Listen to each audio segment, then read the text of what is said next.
Okay, so I just got back from Just Mercy, and I have to ask this. Was this movie not eligible for the Golden Globes?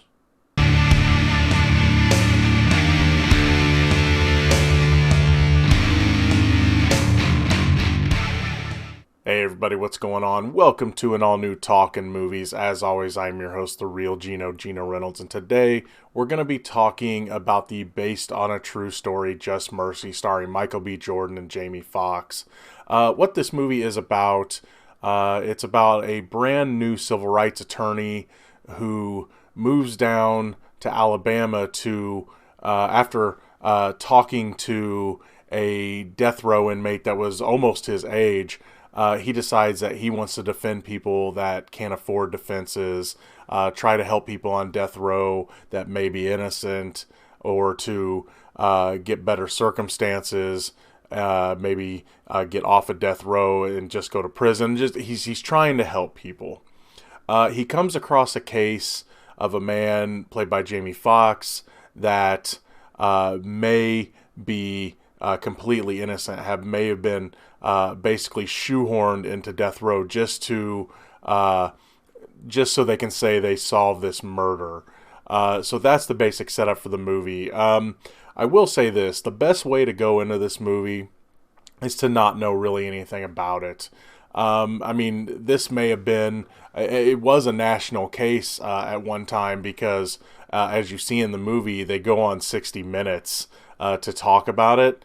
But I didn't know anything about this. This movie took place, it started around the mid to late 80s and went into the 90s. I was pretty young then, so I didn't know really anything about this case. So going into this one not knowing about it is a definite plus because there's things that happen in this movie that in the end you discover that it was to help build character and to help character development. But some things happen in this movie that make you wonder how this one's going to turn out. Is Jamie Foxx's character going to be exonerated, or is he going to die? You just don't know. If you don't know going into it, you don't know how this one's going to turn out. So I like that. The fact not knowing helped. Now, if you know what happens, I'm here to tell you that it's still okay because this is still a really good movie. Knowing the outcome will not ruin your enjoyment of it because, man, this movie, okay, it's one of those movies that it knows when and where to hit you in the feels, just at the right times. It knows when it needs to make you feel scared. It knows when it needs to make you feel tense. It knows when it needs, when you should feel happy and sad and broken. And it does it really good all throughout the movie. It knows when to give and take away hope. It's just one of those kind of movies. And I'm really wondering how this one, maybe it wasn't eligible for the Golden Globes, and I don't know about the Oscars because the nominees haven't come out yet. But I just wonder if this one got passed up because, I mean, just for some of the performances alone in this movie, it's deserving of some recognition. But yeah, the performances, Michael B. Jordan is fantastic. Dude's got range. I'm just going to say that. There's times he's got to, show a lot of emotion. And I talked about this in my Uncut Gems review. When an actor can cry and convince me that they're really upset, that shows me real good acting. And Michael B. Jordan just knows the dude's got range. That's all I can really say. I can't really find much fault in this movie, so just bear with me because I'm going to be praising this movie a lot. Michael B. Jordan's fantastic. Jamie Foxx is fantastic in this.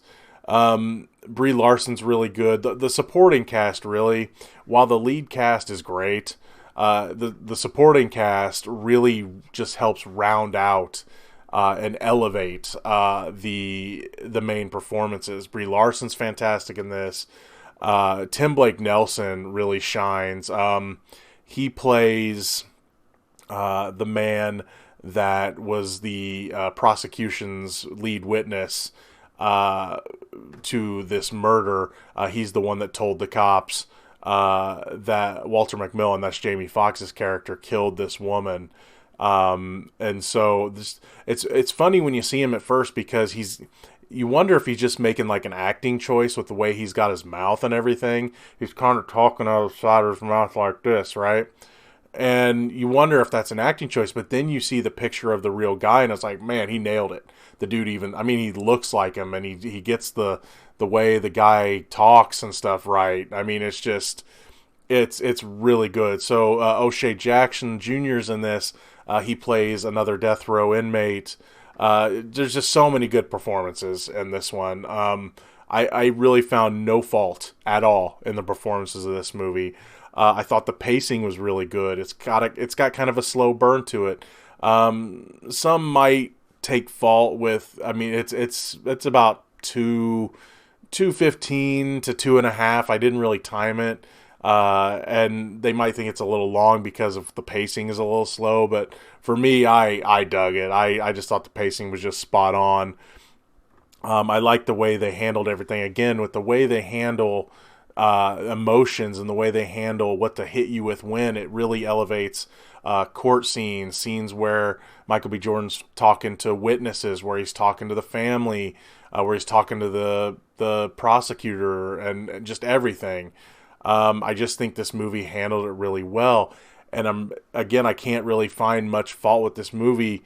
Again, some might have fault with the length of it, but I didn't think it was too long. I thought it was just about the right length. I thought they took enough time to build Michael B. Jordan's character up to why he feels the way he does, and then he experiences something that carries into the Jamie Foxx portion of the movie, because they do cover a couple other cases for a couple of the other death row inmates, and they really kind of play into, one of them plays into the character development of Michael B. Jordan, and then the other plays into what they tell you at the end of the movie. And I thought that was really good. It could have been a movie in itself, but this is kind of the setup for another case that Michael B. Jordan's, the guy he's playing, took after he handled this case that the movie covers. So really, there's not much more I can say about this one other than that it's fantastic, and you should definitely check it out. I wonder why this one wasn't a wide release right away, because it is definitely a crowd pleaser. It's the way that it handles everything. They even show they show subtle change within the community by using something that really happened, or at least somewhat really happened. They have this prison guard that changes throughout the movie, where he sees the stuff happening, and he, the stone that's his heart kind of loosens up throughout the whole movie, and at a time, and it has him doing things that he probably shouldn't be doing, or he's not supposed to be doing, like letting Jamie Foxx's character visit with his family after one of the hearings, or he brings pictures of Jamie Foxx's character's family to him while he's in solitary confinement. So there's just, I like the way they handle, well, this is how, this guy kind of represents how society should be changing. So that worked really well. Again, there's not much bad I can say about this movie. I really dug this movie. I was hooked right at the beginning, all up until the very end, and I just can't recommend Just Mercy enough. That's going to be all for this edition of Talkin Movies. If you like what you've heard here, please subscribe to the Real Gino YouTube channel, like this video. If you have anything to say about Just Mercy, please feel free to leave a comment in the section below. Till next time, I'm your host, the Real Gino Reynolds. See you later.